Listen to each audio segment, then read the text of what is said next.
He was a single dad, with only a few dollars left, just trying to give his son a warm meal. But when the waitress accidentally gave him too much change, his simple act of honesty caught the attention of a woman who wasn't just a waitress, she was a lonely billionaire in disguise, testing the world for one good person, and she was about to change his life forever. Before we dive in, hit that subscribe button and drop a comment where in the world you are watching from. The old truck shuddered as Leo eased it into the gravel parking lot of the diner, the engine giving a final, weary sigh before falling silent. The silence that followed was heavy, filled only by the whisper of the wind against the cracked windshield and the quiet, rhythmic breathing of his son, Sam, asleep in the passenger seat. Leo leaned his forehead against the cold steering wheel, the worn plastic pressing a faint pattern into his skin. He closed his eyes for a moment, just one moment, to gather the frayed edges of himself. The fuel gauge had been resting on empty for the last 20 miles, a silent, persistent threat that hummed beneath the floorboards. In his wallet, tucked into the worn leather fold, were two bills, a 10 and a 5. $15. That was it. That was all that stood between them and the vast indifferent emptiness of the highway that stretched out behind them and the uncertain road that lay ahead. He had promised Sam a real dinner tonight. Not another gas station sandwich, not the last of the crackers from the bag crumpled under the seat, but a warm meal. On a real plate, in a place with 4 walls and a roof that didn't leak. It was a small promise, the kind most fathers made without a second thought. But for Leo, it felt like hoisting a mountain. He turned his head slowly, careful not to wake the boy. Sam's face, soft and serene in sleep, was a stark contrast to the worry etched into Leo's own. At 8 years old, Sam still had that untarnished belief in the world, a faith that his dad could fix anything: a flat tire, a broken toy, a hungry stomach. Leo felt the weight of that faith like a physical presence in the cab of the truck. It was his anchor and his heaviest burden. He had been a good provider. Once. Before the factory closed, before his wife Sarah decided that a life of making do wasn't a life at all, before the savings dwindled from a respectable cushion to this last, lonely $15. He didn't blame her, not really. He just missed the version of himself that had existed when she was there, the man who hadn't had to count every single coin. The diner's sign, a faded red cursive that simply read, "Eat," flickered weakly against the bruised twilight sky. It was the kind of place you didn't choose, you ended up at. A port in a storm of long drives and longer odds. Leo took a deep breath, the air cold and thin in his lungs. He could do this. For Sam, he could walk in there, order the cheapest thing on the menu for them to share, and make it feel like a celebration. He would smile, he would laugh, he would pretend that the $15 in his pocket was nothing more than pocket money, easily spent and easily replaced. He would be the father his son believed him to be, even if it was just for 1 hour. He reached over and gently shook Sam's shoulder. "Hey, buddy," he whispered. "We're here." Sam stirred, his eyes fluttering open, still clouded with sleep. He blinked, taking in the faint glow of the diner sign, and a slow, beautiful smile spread across his face. "Pancakes?" he asked, his voice filled with a hope so pure it almost broke Leo's heart. Leo managed a smile back, a little cracked at the edges but real enough.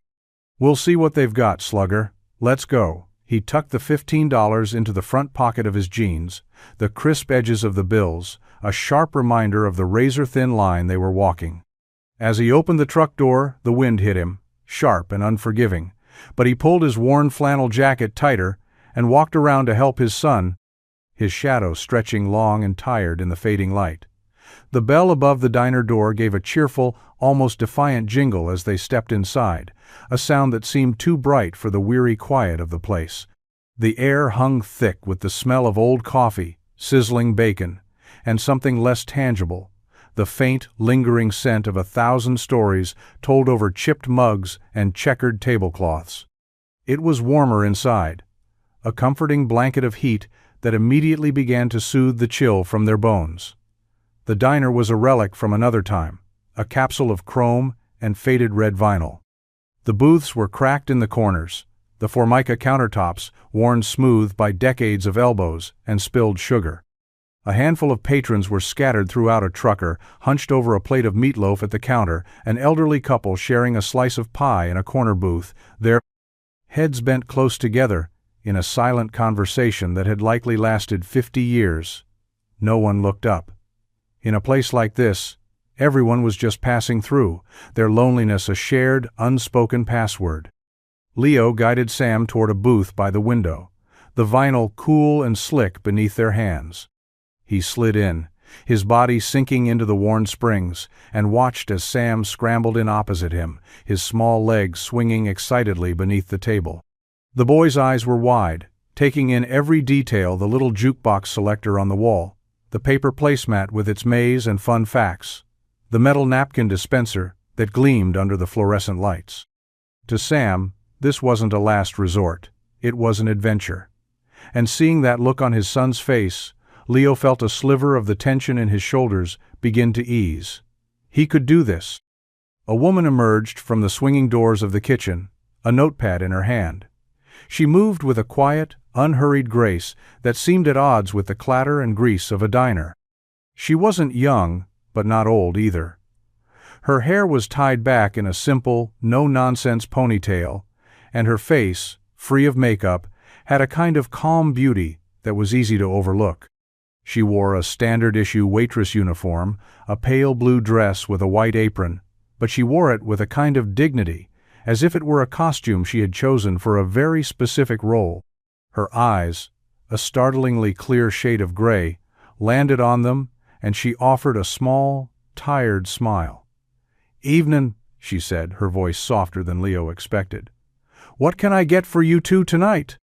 She placed 2 glasses of water on the table, along with a menu whose plastic cover had yellowed with age. Leo took it, his hands feeling rough and clumsy against the smooth surface. He scanned the prices, his eyes moving down the columns with a practiced, anxious speed. Burger and fries, $8.95. Chicken fried steak, $11.5. His heart sank a little. He kept scanning, looking for the breakfast section, the haven of the budget-conscious. There it was. 2 eggs, toast, and hash browns. $6.75. He could make that work. He could order one for them to share. He'd say he wasn't hungry, that he'd eaten earlier. A familiar lie, one he had gotten good at telling. "Dad, can I have a cheeseburger?" Sam asked, pointing a small finger at the menu he couldn't yet read. "Please? With extra pickles?" Leo looked at his son, at the hopeful light in his eyes, and then back at the prices. A cheeseburger was $7.5. Add fries, and it was nearly $10. That would leave them with just enough for a gallon or 2 of gas. It was a risk, a stupid one. But the thought of telling Sam no, of seeing that light in his eyes dim, was a heavier weight than the thought of an empty tank. "Sure, buddy," Leo said, his voice sounding steadier than he felt.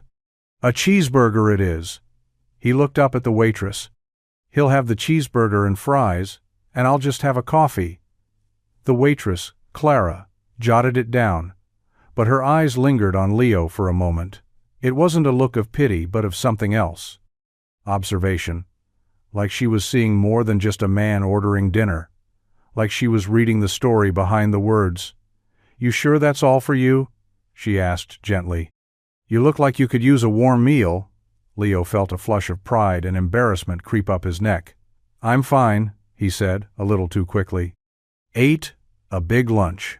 She nodded, not pushing, but the look in her eyes didn't change. She just tore the slip from her notepad and turned toward the kitchen, her quiet footsteps a soft retreat in the humming silence of the diner. The food arrived on heavy ceramic plates, the kind that felt indestructible. Sam's cheeseburger was a glorious, greasy masterpiece, cheese melting down the sides of the patty, a mountain of golden fries piled high next to it. He dove in with an enthusiasm that was pure joy, his small hands barely big enough to hold the bun. Leo watched him, a slow smile spreading across his face, the warmth of his son's happiness a more potent fuel than any coffee. He sipped the dark, bitter liquid from his mug, letting it burn a trail down his throat, and told himself this was enough.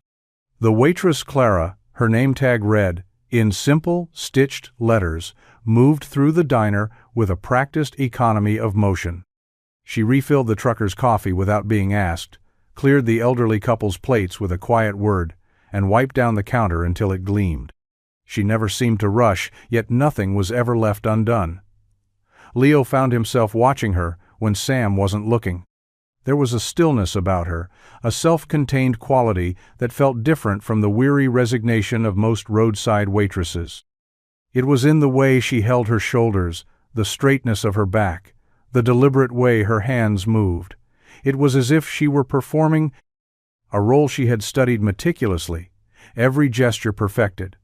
She came back to their table to top off his coffee, her gaze falling on his empty side of the booth. "You know," she said, her voice low, almost a secret, "the cook made an extra order of biscuits and gravy. It's just going to go to waste if someone doesn't eat it. No charge." She didn't wait for his answer, just turned and disappeared into the kitchen again. A minute later, she returned with a small plate, steam rising from a fluffy biscuit smothered in thick, peppery gravy. She set it in front of him with a look that dared him to refuse.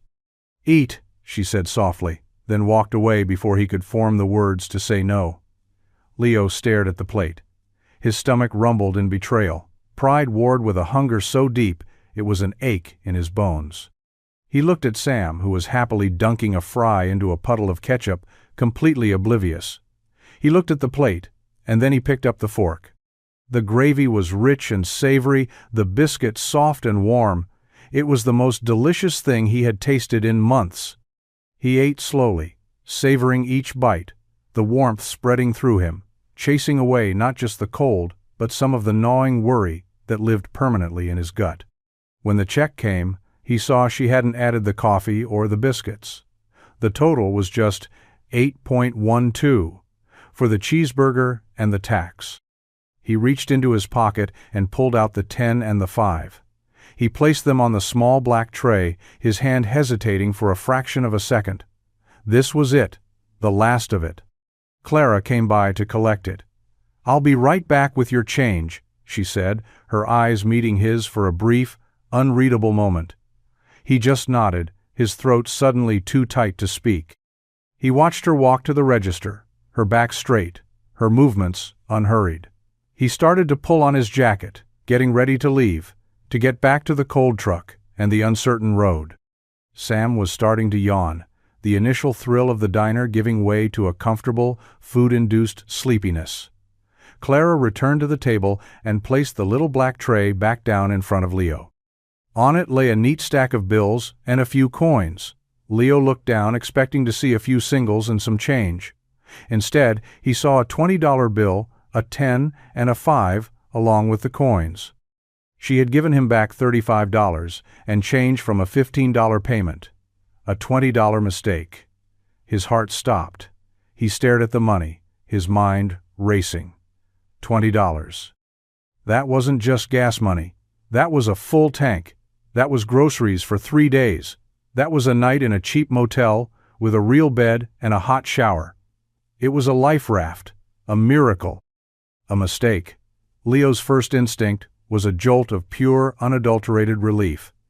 It flooded through him so fast and so hot, it almost made him dizzy. $20.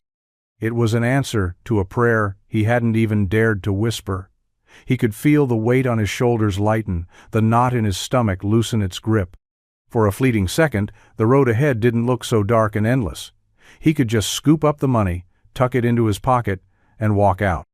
She wouldn't even notice until she cashed out at the end of her shift, and by then, he and Sam would be 100 miles away, a ghost. Just another customer passing through. No one would ever know. He could almost feel the worn texture of the $20 bill in his hand, the promise it held. He glanced at Sam, who was now dozing, his head resting against the cool vinyl of the booth, a faint smudge of ketchup at the corner of his mouth. This money wasn't just for him. It was for Sam. It was for a warm bed. It was for a proper breakfast tomorrow, not just toast. It was a buffer against the harsh reality that was always nipping at their heels. Who wouldn't take it? Who, in his position, would be foolish enough to give it back? The thought was seductive, a siren song of ease in a life defined by struggle. But then, another feeling crept in, quieter but more persistent. A slow, creeping shame. He looked down at his own hands, calloused and stained with grease from a life of honest work. He thought of the lessons his own father had taught him, lessons about character being the only thing a man truly owns. He thought about the man he wanted Sam to see when he looked at him. Was he a man who took what wasn't his? Who capitalized on a simple mistake? The relief began to curdle, replaced by a dull, heavy ache in his chest. The $20 bill on the tray no longer looked like a miracle. It looked like a test. And he knew, with a certainty that was both a burden and a relief, that it was a test he couldn't afford to fail. His gaze drifted across the diner to where Clara was wiping down a booth, her back to him. She wasn't watching. She trusted him. Or maybe she hadn't even realized her error. It didn't matter. What mattered was the choice in front of him. He could take the money and run, and a part of his life would be easier for a few days. Or he could give it back, and his life would remain just as hard as it was when he walked in, but his conscience would be clear. He would still be the man Sam believed him to be, the man he wanted to be. He took a slow, deep breath, the decision settling in his bones, heavy but right. He carefully gathered the bills, the crisp edges of the 20 feeling foreign and wrong in his hand. He left a single dollar on the table as a tip more than he could afford, but it felt necessary. Then he gently nudged Sam awake. "Come on, buddy," he whispered. "Time to go." Sam blinked sleepily and slid out of the booth. Leo took his hand, his grip a little tighter than usual, and walked toward the counter, his heart pounding a slow, steady rhythm against his ribs. The trucker had left, and the diner was nearly empty now, the air filled with the low hum of the coolers and the quiet ticking of a clock on the wall. Clara looked up as they approached, a questioning look in her clear, gray eyes. She was standing by the register, her arms folded. She looked calm, poised, as if she had been waiting. Leo stopped in front of her, the money held out in his hand. "I think you made a mistake," he said, his voice quiet but firm. He laid the bills on the counter, smoothing the 20 out with his thumb. "You gave me too much change." Clara looked down at the money on the counter, then back up at Leo. Her expression didn't change, not at first. There was no flicker of surprise, no dawning realization of an error. Her gaze was steady, intense, and deeply analytical, as if she were seeing right through him, past the worn jacket and the tired lines around his eyes, and into the very core of his character. For a long, silent moment, the only sounds were the hum of the refrigerator and the soft, sleepy sigh from Sam, who was leaning against his father's leg. Leo felt exposed under her scrutiny. His simple act of honesty laid bare on the counter between them. He had expected a quick thank you, a moment of flustered gratitude, and then they would be on their way. He hadn't expected this quiet, profound stillness, this feeling of being weighed and measured. "Are you sure?" she asked, her voice soft, almost a whisper. It wasn't a real question. It was part of the test. He knew it then. Leo just nodded. "I gave you a 10 and a 5. You gave me back 35, and change." He pushed the bills a little closer to her, wanting the transaction to be over, wanting to escape the intensity of her gaze. "My son and I, we appreciate the meal. The biscuits were great." He tried to keep his tone light, to deflect the weight of the moment, but his voice was tight. He felt Sam's small hand squeeze his, a silent offering of support. Clara finally looked away from him, down at the money. She reached out and slowly, deliberately, separated the $20 bill from the others. She held it between her fingers for a second, then slid it back across the counter toward him. "No," she said, "it wasn't a mistake." Leo stared at her, confused, his brow furrowed. "I don't understand." "I know you don't," she said, and for the first time a real smile touched her lips. It was small, and a little sad, but it reached her eyes, transforming her face from that of a tired waitress into someone else entirely. "Let's just call it a finder's fee. For honesty, it's a rare commodity these days." Leo shook his head, pushing the bill back toward her. "I can't take that," I didn't do anything special. I just gave you back what was yours. Didn't you? She countered, her voice still quiet, but gaining a new kind of strength. You have a child to feed. Your truck looks like it's seen better days. You have $15 to your name. Leo stiffened, a cold wave of anger and shame washing over him. How could she know that? Had she been watching that closely? How did you— I'm observant. She cut him off gently, before his pride could fully ignite. I see people. And I see a man who is struggling but who would rather go hungry than take something that isn't his. A man who is trying to teach his son what it means to be good in a world that doesn't always reward it. She leaned forward slightly, her eyes locking with his. That's not nothing special, Leo. That's everything. The use of his first name, which he hadn't told her, was another small shock, but it was lost in the larger impact of her words. She saw him, not as a charity case, not as a down-on-his-luck drifter, but as a man of character. The anger receded, replaced by a raw, disarming vulnerability. He didn't know what to say. He just stood there, his defenses crumbling under the quiet weight of her recognition. Sam looked up at him, then at Clara, his young face a canvas of confusion and curiosity. Is the money magic, Daddy? He whispered. Leo looked down at his son, then back at the woman behind the counter. He finally met her eyes, and in their clear gray depths he saw something he hadn't seen in a very long time: respect. No, buddy, he said, his voice thick with an emotion he couldn't name. It's not magic. He looked at Clara. But maybe you are. The diner, once a simple refuge from the road, now felt charged with an unspoken significance. The air was thick with questions Leo was afraid to ask, and answers Clara seemed hesitant to give. He should have just taken his son and left, back to the familiar hardship of their life. But he was rooted to the spot, held there by the gravity of her strange, unnerving kindness. He couldn't accept the money, but he couldn't just walk away either. It felt like leaving a story in the middle of a chapter. Clara seemed to understand his paralysis. She broke the silence, her tone shifting from intense to something softer, more practical. It's late, she said, glancing at Sam, who was now rubbing his eyes with the back of his hand. And it's cold out there. The old motel attached to the diner. It's not much, but the rooms are clean and the heaters work. Why don't you two stay the night? On the house. Leo's pride flared instantly. We can't accept that. We don't take charity. It's not charity, she countered smoothly, already reaching under the counter and pulling out a small, old-fashioned brass key. It's an investment, in a good man. Consider it a thank you for reminding me that people like you still exist.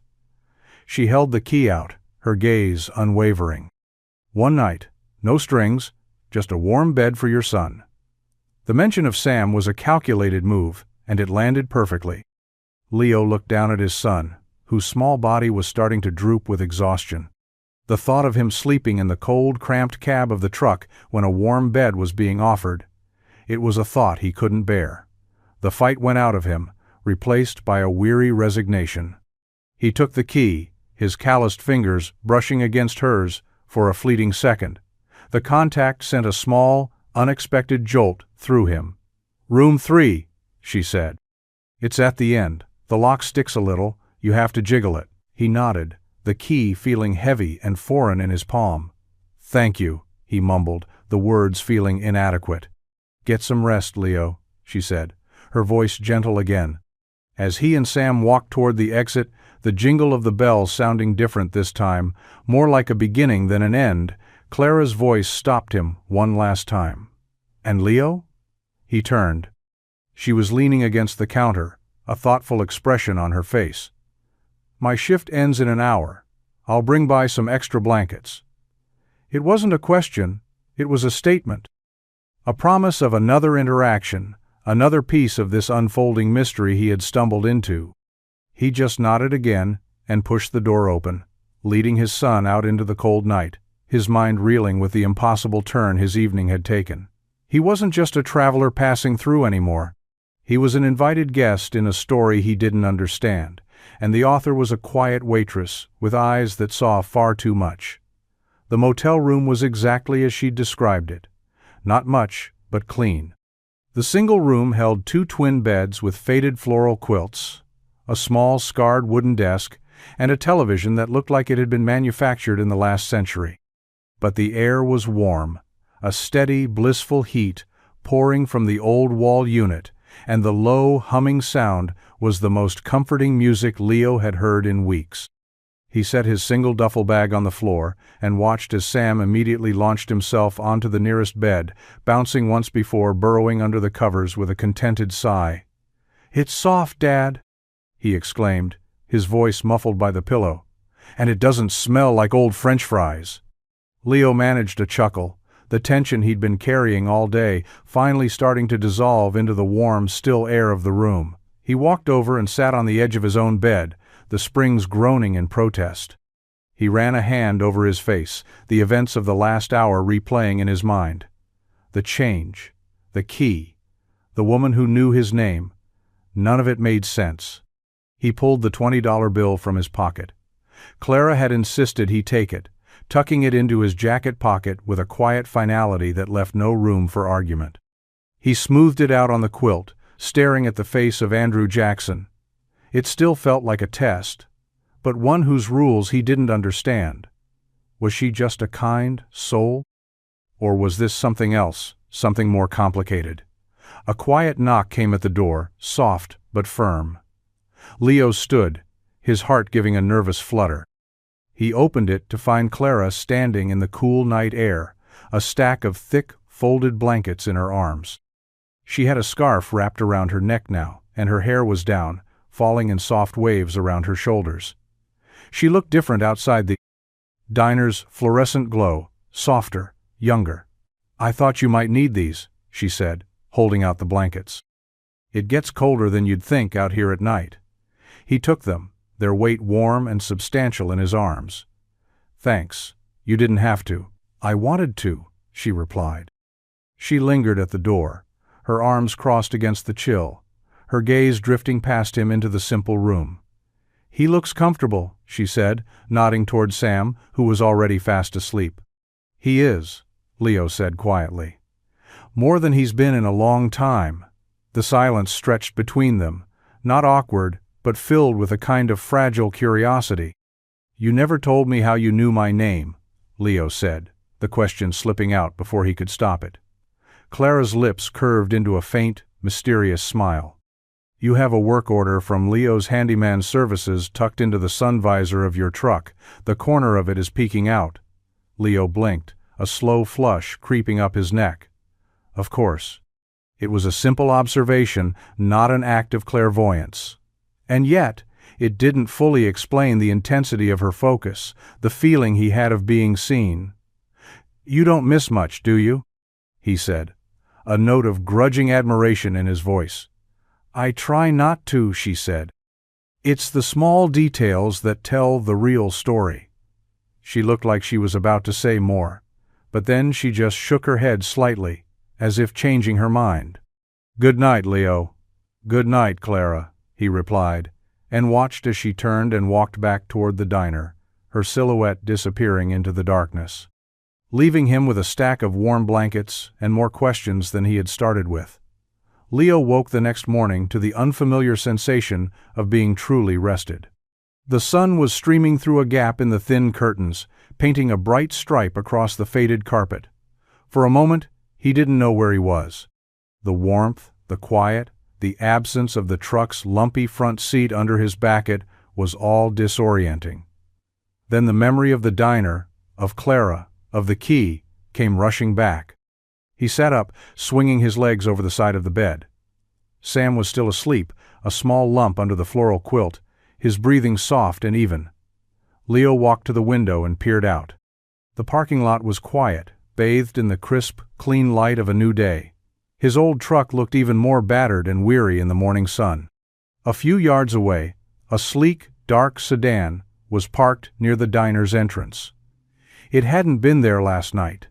It looked expensive, out of place, like a shark in a goldfish pond. He pushed the thought aside and turned his attention back to the room. The reality of his situation settled back in, a familiar weight. The warm room and the comfortable bed were a temporary reprieve, a pause button on a life that was still very much in motion.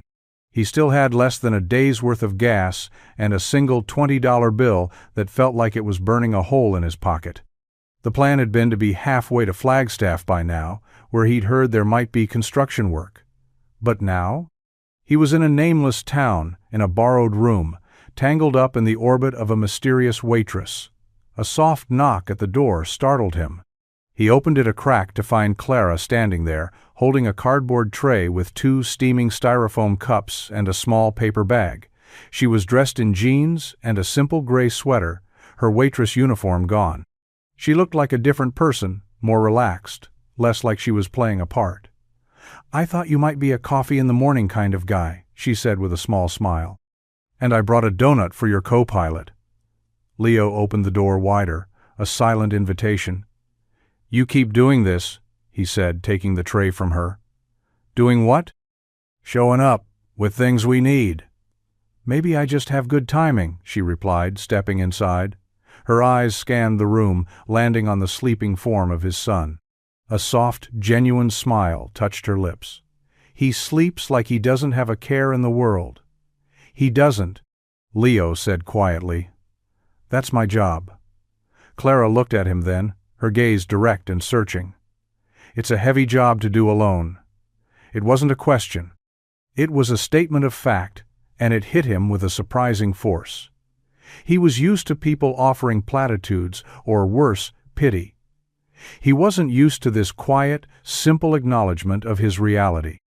He just nodded, taking a sip of the coffee. It was good, much better than the diner's usual brew. "So what's your story, Clara?" he asked, changing the subject, trying to regain some footing. "You don't seem like the career waitress type." Her smile tightened almost imperceptibly. "Doesn't everyone have a chapter they'd rather not read aloud?" she said, her voice light, but her eyes told a different story. "I'm just between chapters right now, taking a break from the city." "What city?" he pressed gently.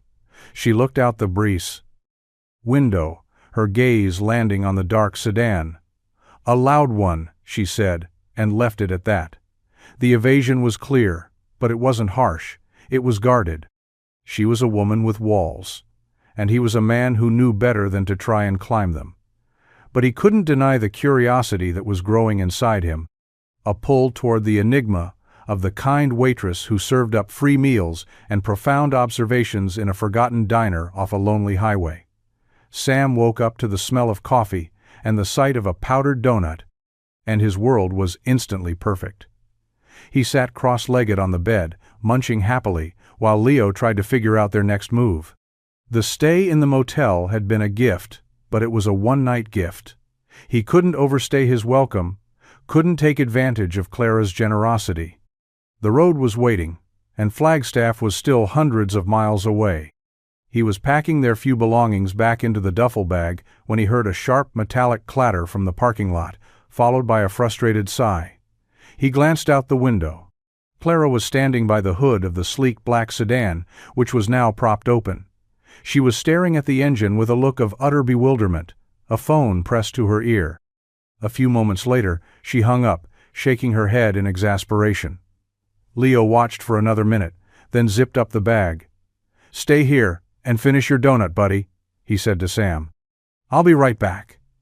He walked out into the cool morning air, his boots crunching on the gravel. He approached the car slowly, not wanting to startle her. "Trouble?" he asked, his voice calm. Clara jumped, turning to face him. A flush of pink crept up her cheeks. "Oh, hi. Yes, my car. It just died. It won't start, and the rental company's roadside assistance is apparently a myth they tell you about to make you feel safe." Leo raised an eyebrow. "Rental?" "Long story," she said, waving a hand dismissively. "The point is, I'm stuck." He stepped closer and peered under the hood. The engine was a complex, pristine work of art, a maze of polished chrome and neatly bundled wires. It was a high-performance machine, the kind he rarely saw outside of magazines. But an engine was an engine. He could see the problem almost immediately. A small, crucial battery cable had come loose from its terminal. It was a simple fix, a 2-minute job for someone with the right tool. "I can fix that," he said, his voice holding the quiet confidence of a man in his element. Clara looked at him, surprised. "You can, but it's complicated." "It's a car," he said with a small shrug. "They're all just nuts and bolts and a little bit of electricity. You got a wrench in the trunk?" She blinked, then a slow smile spread across her face. "I have no idea, but I have a feeling you'll find one." He did. In a ridiculously plush, carpeted trunk, tucked away in a leather-bound toolkit that probably cost more than his entire set of tools back home, he found a small socket wrench. He had the cable reconnected and tightened in less time than it took Clara to find the trunk release. "Try it now," he said, wiping his hands on the back of his jeans. She slid into the driver's seat, the leather sighing softly under her weight, and turned the key. The engine roared to life, a deep, powerful purr that vibrated through the pavement. She looked up at him through the windshield, her expression a mixture of gratitude and something else he couldn't quite decipher. Awe, maybe. She got out of the car, leaving the engine running, and walked over to him. She reached into her purse, a sleek leather accessory that matched the car's interior, and pulled out a wallet. "Thank you," she said, her voice sincere. "Seriously, let me pay you for your time." She started to pull out a bill, but Leo held up a hand, stopping her. "No," he said firmly. "No payment." "But you're a handyman," she protested. "This is what you do." "I fixed a loose wire," he said. "You gave my son a warm bed and a hot meal. Let's call it even." Clara stared at him, her wallet still open in her hand. She looked genuinely stunned, as if the concept of a transaction-free favor was a foreign language she was just beginning to understand. "But—" "No buts," he said, a faint smile playing on his lips. "Just be more careful with your rentals." He started to turn away, heading back to the motel room to collect his son and get back on the road. "Wait!" she called out. He stopped and looked back at her. "You're leaving, aren't you?" It wasn't an accusation, just a statement of fact. He nodded. "Have to. Got a job prospect in Arizona." "Oh," she said, her voice dropping. The light seemed to fade from her face, leaving her looking lost and surprisingly vulnerable. "Well, drive safe." He watched her for a moment longer, a strange, unwelcome tug in his chest. He didn't want to go. The realization hit him with the force of a physical blow. He didn't want to leave. This quiet diner, this strange, kind woman. But he had to. It was the responsible thing to do.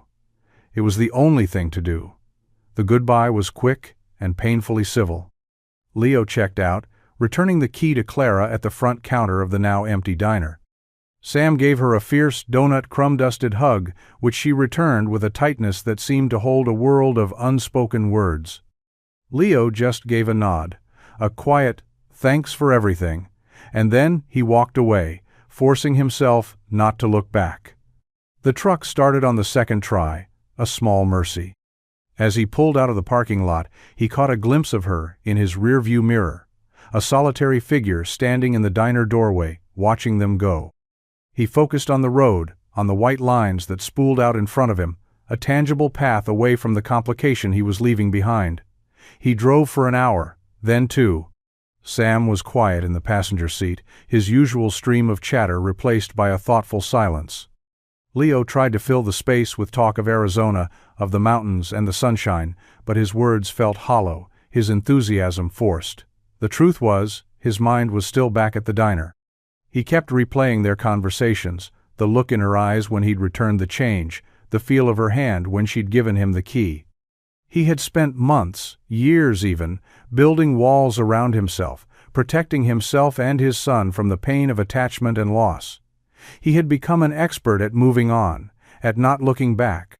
But Clara had, in less than 24 hours, found a crack in those walls.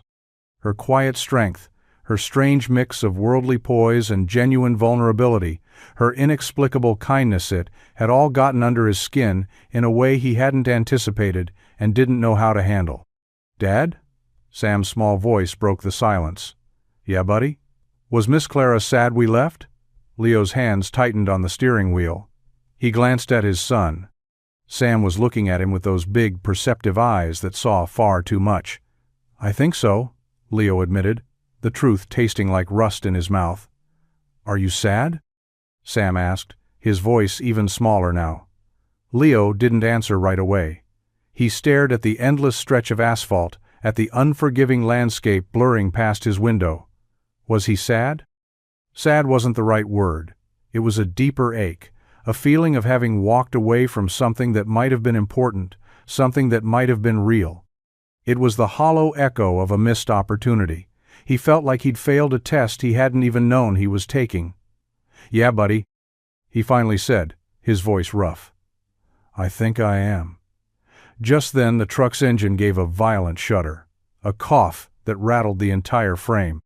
The check engine light, which had been a constant, ignored companion for months, began to flash with a new frantic urgency. The truck sputtered again, losing speed. Leo pumped the gas, but it was no use. With a final, defeated gasp, the engine died. He coasted to the shoulder of the highway, the silence in the cab now deafening. He turned the key. Nothing. He tried again. Just a sickening click. He leaned his head back against the seat and closed his eyes, a dry, humorless laugh escaping his lips. Of course this would happen now. Stranded. In the middle of nowhere, with a sad kid, a broken-down truck, and a $20 bill that now felt more like a souvenir of a life he just walked away from than a solution to any of his problems. The road, it seemed, had other plans for him. Clara stood by the diner window, a dishcloth in her hand, staring out at the empty space in the parking lot where Leo's truck had been. The sleek black sedan was still there, a silent, mocking testament to her own stalled journey. She should have left, too. Her break was turning into something else, something she hadn't planned for. Her real life, with its boardrooms and responsibilities, was waiting. A phantom limb aching with its absence. But the thought of getting back into that car, of driving back to the city and slipping back into the role of Clara Vanderbilt, CEO of a multi-billion-dollar investment firm, felt like putting on a suit of armor that was 2 sizes too small. She had come to this diner, to this forgotten town, as a last-ditch effort to feel something real. She had grown so tired of the calculated kindness of her world, the transactional relationships, the sycophants who agreed with her every word. She'd wanted to see if genuine, unprompted goodness still existed. So she had devised a simple, if perhaps cynical, test. She would be a waitress. She would accidentally give someone struggling an excess of change and see what they did.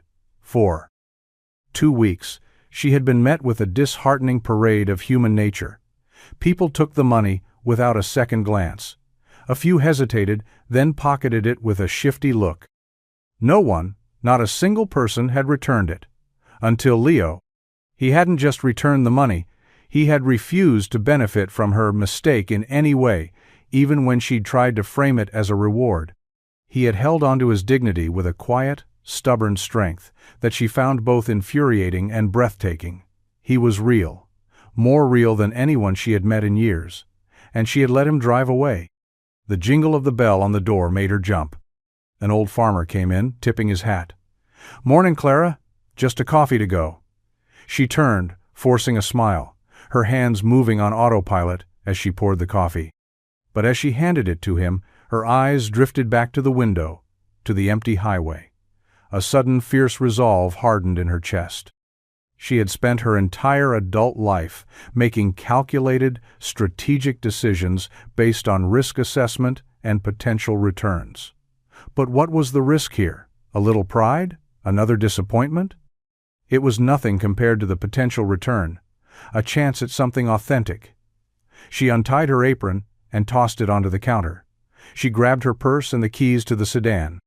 She didn't know where he was going, or how far he had gotten, but she knew the direction, and for the first time in a very long time, she wasn't running away from something. She was driving toward it.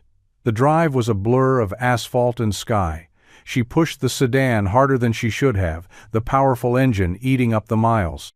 She scanned every rest stop, every gas station, her eyes searching for the familiar battered shape of his truck. An hour passed, then another. A knot of doubt began to tighten in her stomach. Maybe he had gotten farther than she thought. Maybe he had turned off onto a different highway. Maybe she was a fool chasing a ghost, and then she saw it. Pulled over on the shoulder, its hood up like a desperate plea for help. The old, blue and rust truck. Her heart leaped into her throat. She pulled over behind him, the sedan's tires crunching on the gravel. She saw Leo leaning over the engine, his back to her. Sam was sitting on the tailgate, his small shoulders slumped in defeat. She got out of the car, her heels sinking slightly into the soft dirt, and walked toward them, the sound of her own heartbeat loud in her ears. "Having car trouble?" she asked, her voice sounding surprisingly steady. Leo spun around, his face a mask of shock, grease smudged on his cheek. He stared at her as if she were an apparition. "Clara, what are you doing here?" "I could ask you the same thing," she said with a small, wry smile. "I thought you were headed to Arizona." "Engine had other plans," he said, his voice rough. He looked exhausted, defeated, and unbearably handsome. "You followed us," he stated, not as a question. "I did," she admitted, her gaze unwavering. "Because I think you left something behind." "I don't have anything left to leave," he said, a bitter edge to his voice. "I think you do," she said softly, taking a step closer. "I think you left me."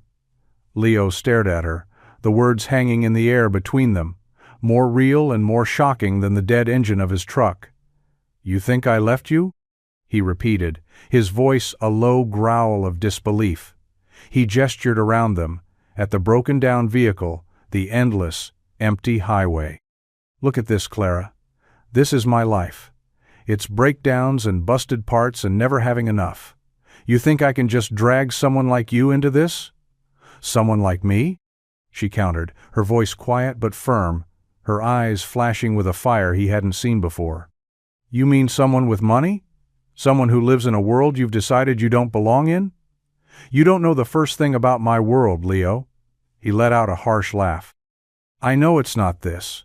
I know it doesn't involve sleeping in a truck and praying you have enough gas to make it to the next town." "No," she agreed, taking another step closer, closing the distance between them until only a few feet of dusty gravel remained. "My world involves sleeping in a 10-square-foot penthouse that feels as empty as a tomb. It involves people who smile to your face while they plot to take what you have.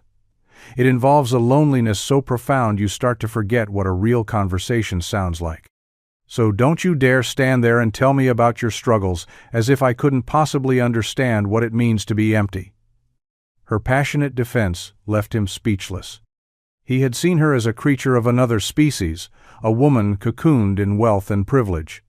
He had never considered that her cage, while gilded, was a cage nonetheless. The anger in him began to deflate, replaced by a dawning, uncomfortable understanding. Sam had hopped off the tailgate and was now standing a few feet away, watching them with wide, serious eyes.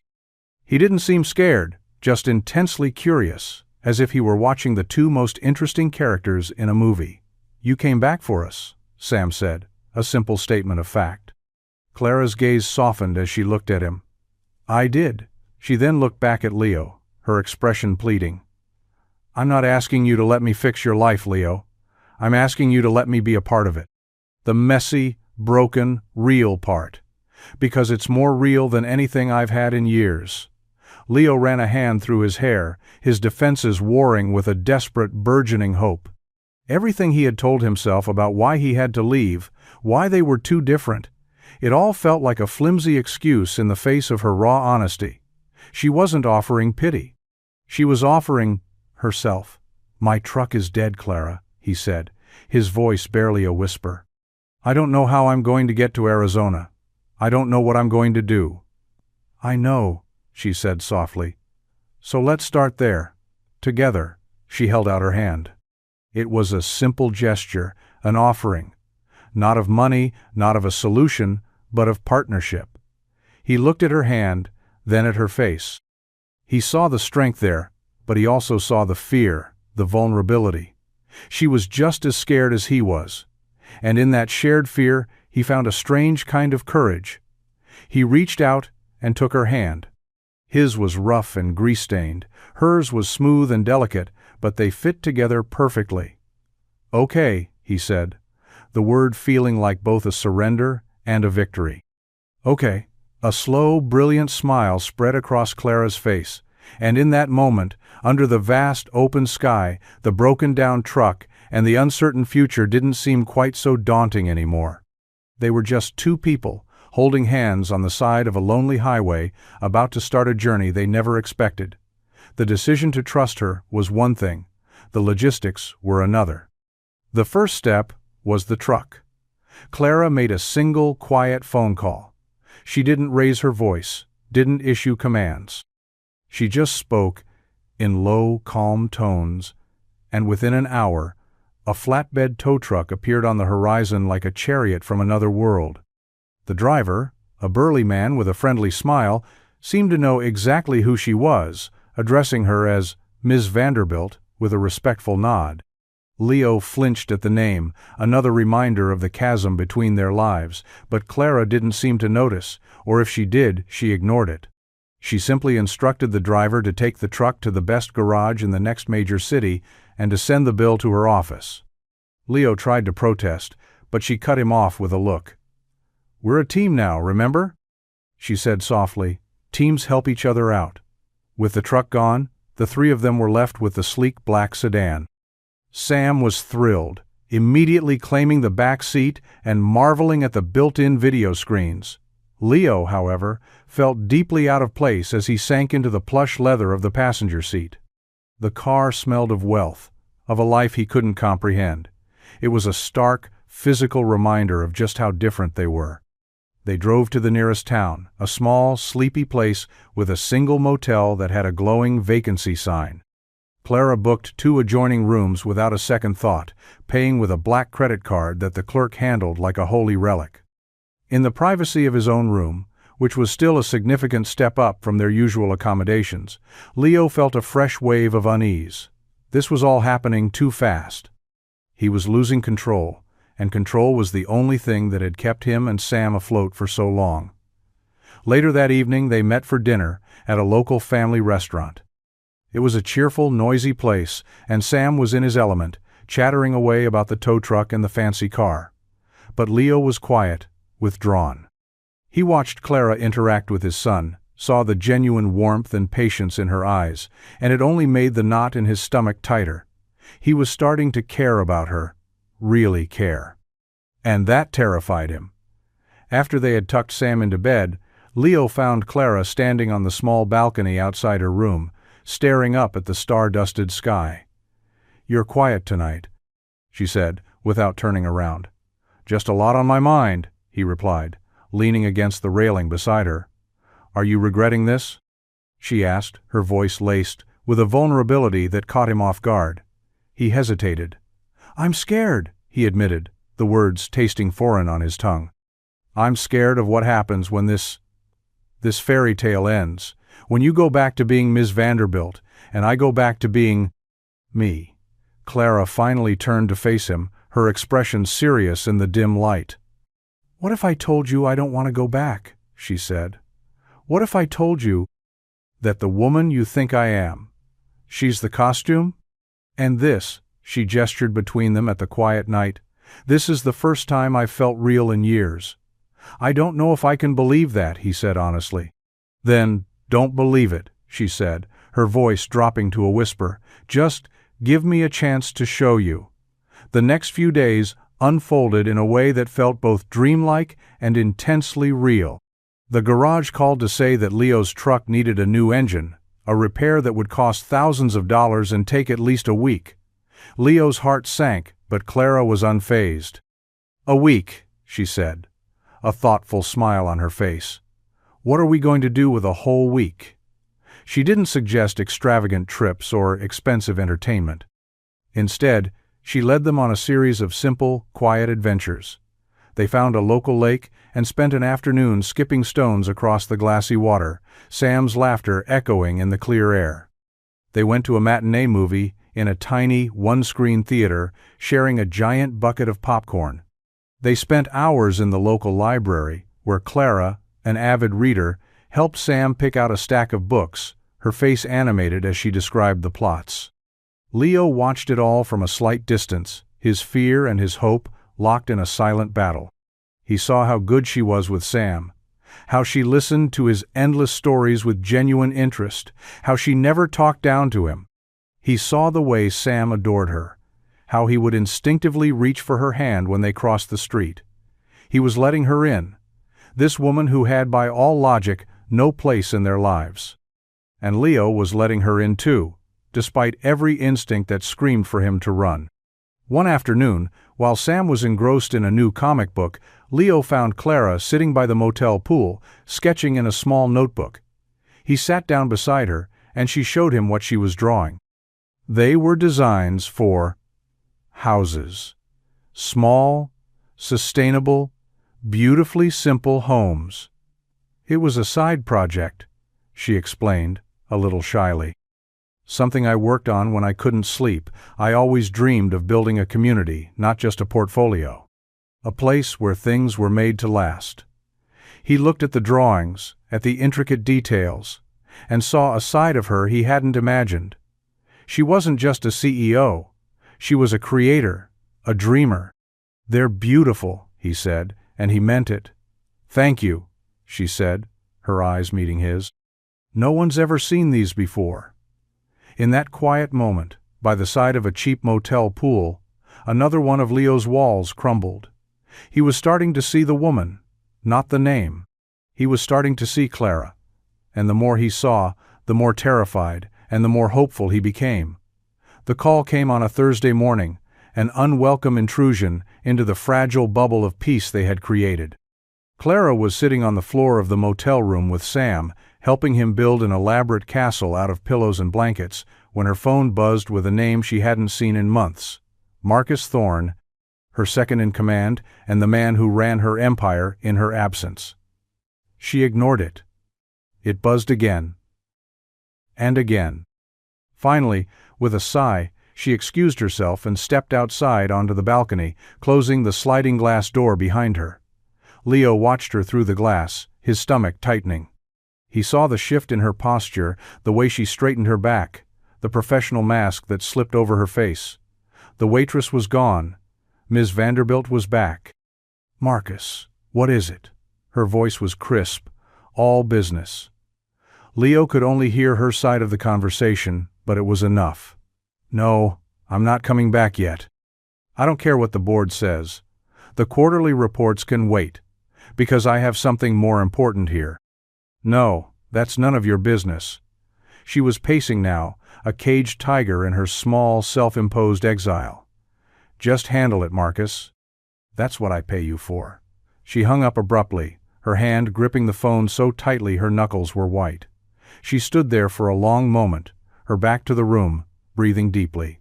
When she finally turned around, the mask was gone, but in its place was a look of profound sadness and conflict. She slid the door open and stepped back inside. "Sorry about that," she said, her voice a little too bright. "Work stuff." Leo didn't press her. He didn't have to. He had seen it all in her face. Her other life, the one with the boardrooms and the quarterly reports, was not something she could just walk away from.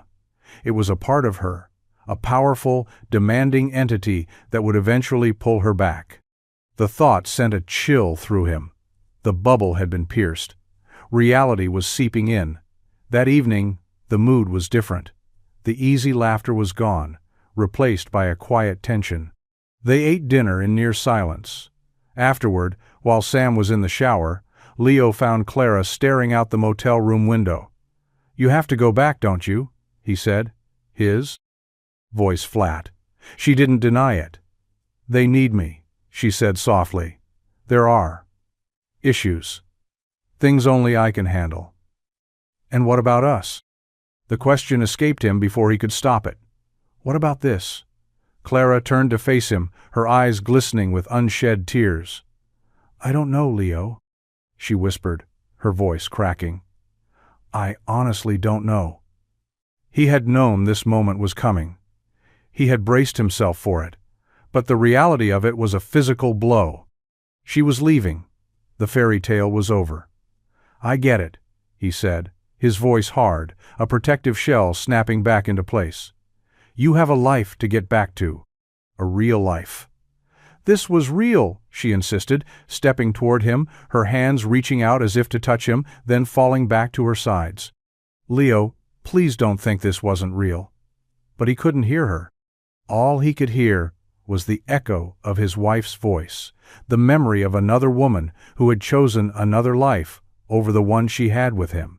He had been a fool to let his guard down, a fool to believe it could be different this time. "The truck should be ready tomorrow," he said, his voice devoid of emotion. "We'll be on our way in the morning." He turned and walked away from her, toward the sound of the shower, leaving her standing alone in the middle of the room, the space between them suddenly a vast, uncrossable canyon. The silence in the car, on the way back to the diner, was thicker than any he had ever experienced. It wasn't just an absence of sound, it was a living, breathing entity, pressing in on them from all sides. He had picked up the truck that morning. The engine was new, powerful, and purred like a kitten. The bill, as promised, had been taken care of. It was another debt he owed her, another link in a chain he was desperate to break. They had packed their bags in silence, avoiding each other's eyes. Sam, perceptive as always, had picked up on the shift.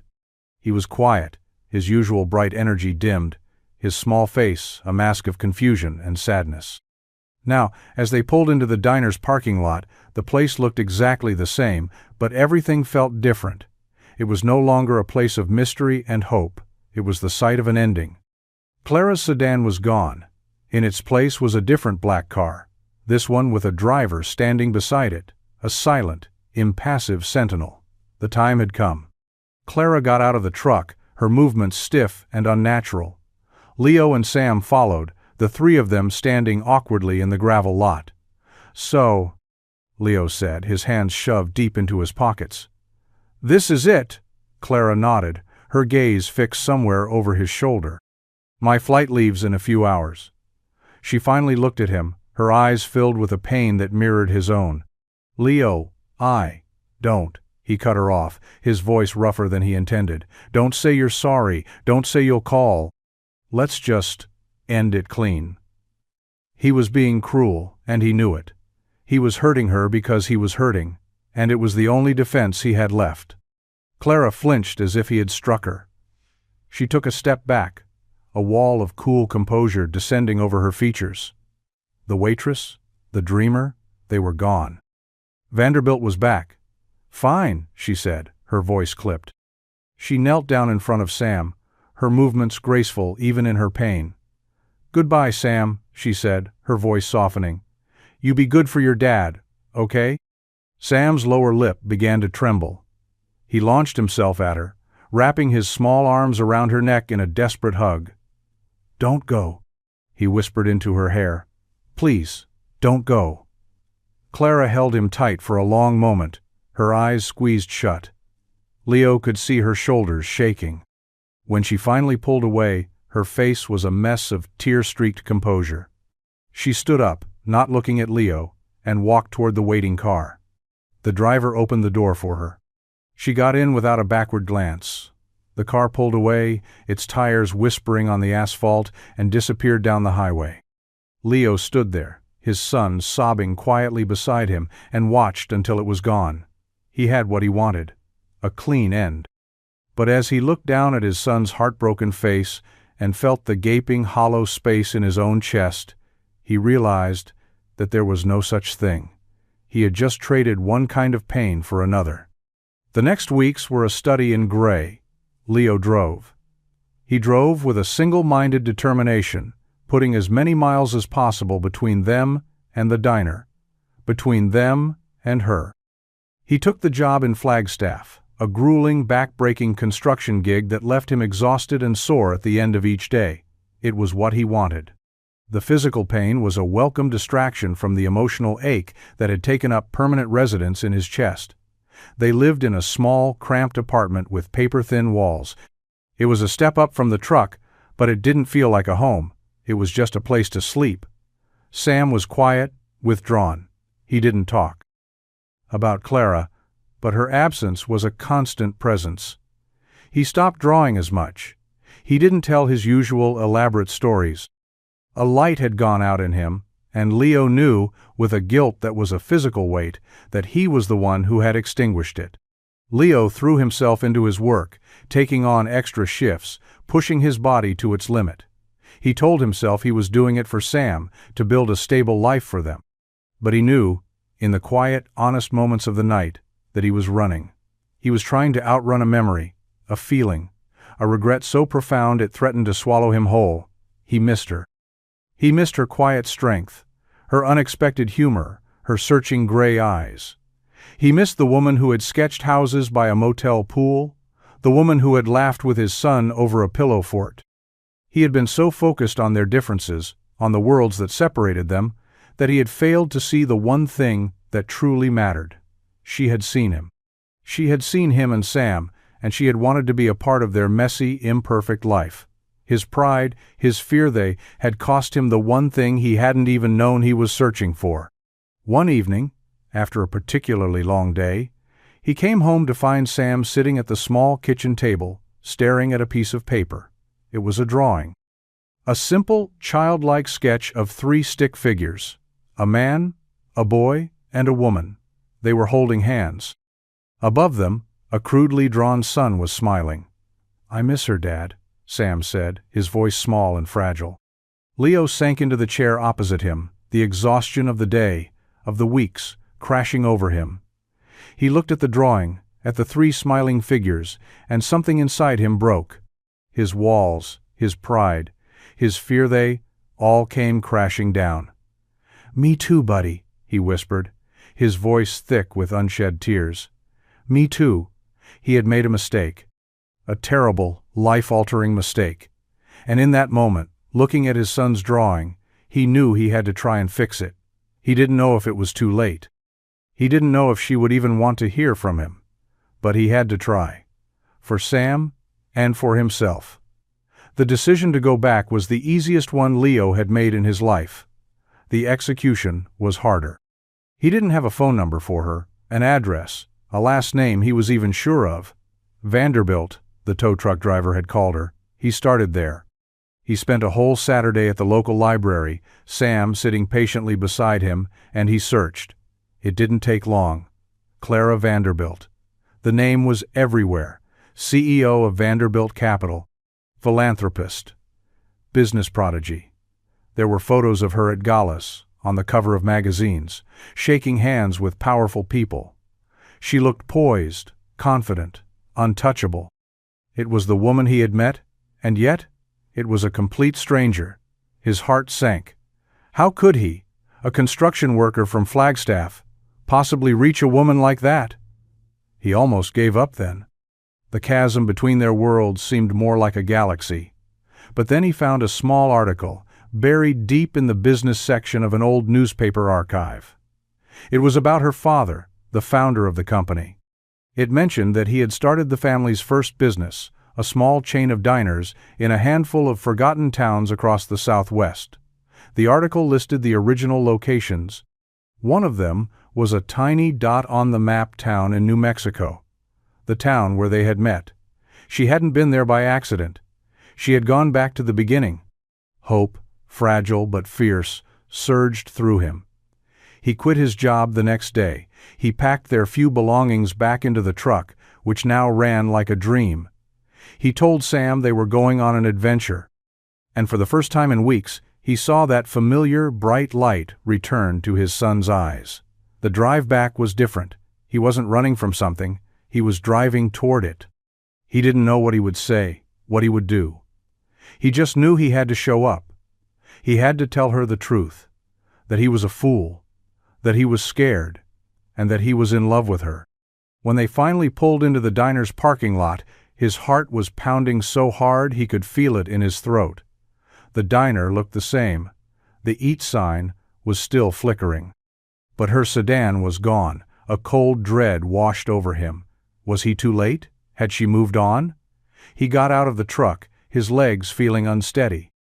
He took Sam's hand, and together they walked toward the diner door. The bell jingled, a sound that now felt like fate. The diner was empty, save for one person. Clara. She was sitting in their booth, the one by the window, a cup of coffee in front of her. She was staring out the window, a sad, lost look on her face. She looked up as the bell rang, and her eyes widened in shock. She stood up slowly, her hand going to her mouth.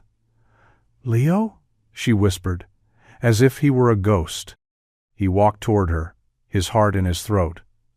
"I'm sorry," he said, the words tumbling out. "I was an idiot. I was scared. I let my pride get in the way of the best thing that has ever happened to me." He stopped in front of the booth, his gaze never leaving hers. "I don't care about the money, Clara. I don't care about the name. I care about you. And if you'll have us, we're not going anywhere." Tears were streaming down Clara's face, but she was smiling. A real, brilliant, beautiful smile. "I was hoping you'd say that," she said, her voice thick with emotion.